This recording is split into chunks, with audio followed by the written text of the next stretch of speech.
It is cold, it is raining, which are just the best conditions for a studio day. I want to continue working on the Not Scared track.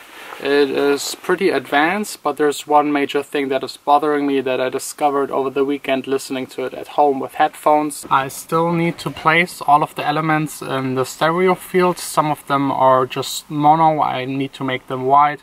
Others of them need to be panned. So I think I will concentrate today's video all about this topic. Little jean jacket, won't you let me in? I know your heart's hard and your legs are thin. First of all, you need to know that the human ear is really good in distinguishing sounds that are coming from the left or the right. I think just a couple of milliseconds needed that reach our ears differently are enough to figure out where the sound is coming from, and this is something you have to use when you spread out sounds in your stereo mix. A mono sound is just played on both speakers exactly the same, and this lets us think, if we were sitting in front of stereo speakers, that the sound is coming right from the middle. If you want to make a sound wide, you just have to delay one of the two channels by a couple of milliseconds. Not too much so that the ear hears that there are different sounds, but just by a little bit so that it's phasing, kind of shifting, and this creates the illusion that the sound is coming from both speakers, from the sides, and not from the middle. With this effect you kind of have the option to place a sound in the middle, mono, on the sides, very wide. You can also pan it in between. Whatever you like is possible. With having two speakers in stereo, you kind of have the Y-axis available to place sounds. So let me show you how you can do this within your music making program very easily. This is the project I'm working on right now. I have soloed the clap and opened up the multimeter of Logic. And if I play the clap, you can exactly see here what is going on. This right here shows you that the clap is mostly mono. The things that spread out a little bit is probably just the reverb that is on the clap. And you can also see here in the correlation meter that we're at the far right end, which means that the sound is mono. If you see something in the middle, it is as wide as it can be. And if you see it at the red end, it means that it is an antiphase. By going to delay and choosing the sample delay, I have an easy tool where I can delay either the left or right channel by a couple of milliseconds, changing the unit to milliseconds and delaying the right channel by 5.5 milliseconds. You could also choose the left one, this doesn't really matter. You will see that the clap is now stereo.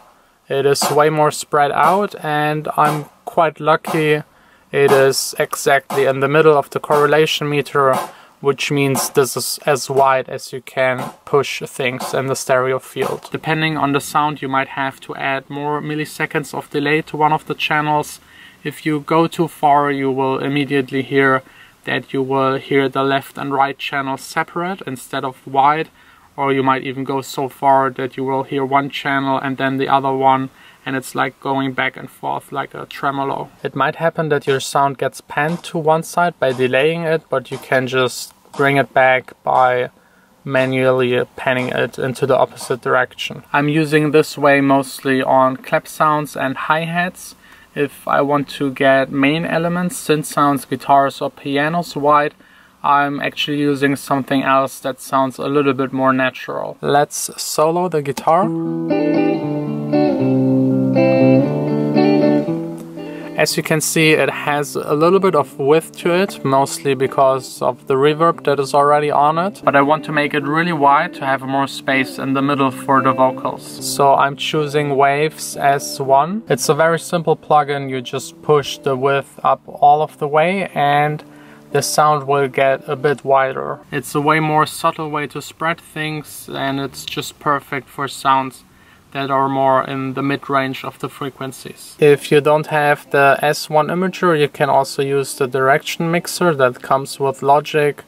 It's also very simple, you just spread the things apart. It's not doing it as nice as the S1 imager, but it's still a good tool, and Logic comes with another one, the stereo spread. I really like the concept of it because you can choose here at the bottom which frequencies you want to make wide, and also tell it how wide the top part and the bottom part has to be. So you can make it look like this. So from 300 Hertz on, it's getting spread out, and the higher the frequency, the more it gets spread. But I don't know why I always have the feeling it sounds very strange and really boxy, weird. So I actually almost never use it. You can try it out for yourself and see if you like it. As I said, I really love the concept. The idea is nice, but the outcome is always a bit strange. There is also from remixes the stereo tool plugin. I especially love using it on the end of my mastering chain because you can put in here a 0 width below. So you put a frequency in here that tells the program where not to spread. So I usually pick something between 200 and 300 Hertz. And then I just push the width to maybe 120 to 140. There are a lot of plugins out there that basically do the same thing. These are the ones that I like to use. I can also recommend the Brainworks plugins. They're really good and give you a lot of control over your stereo image. Now it's time to work on the track. I want to spread out a couple more elements and fix a lot of other problems on this track, as well as taking care of business things. And when I'm all done with it, I will tell you 3 things that you really have to be careful when you're spreading out things in your tracks.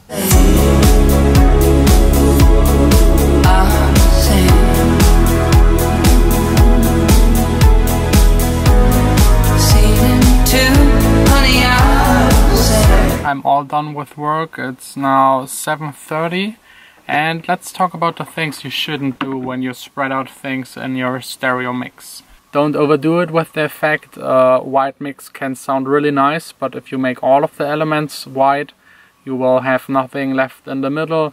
So really choose the right parts to make wide. I usually go for the piano and the guitar sounds to have more room for the vocals. And I leave the kick and the bass most of the time really in the middle of the track, mono. But most importantly, be careful to not make the sounds too wide. If you go with the sound into the anti-phase, it will sound super strange. It's hard to describe. You have to try it out. You will recognize it immediately that something is really wrong.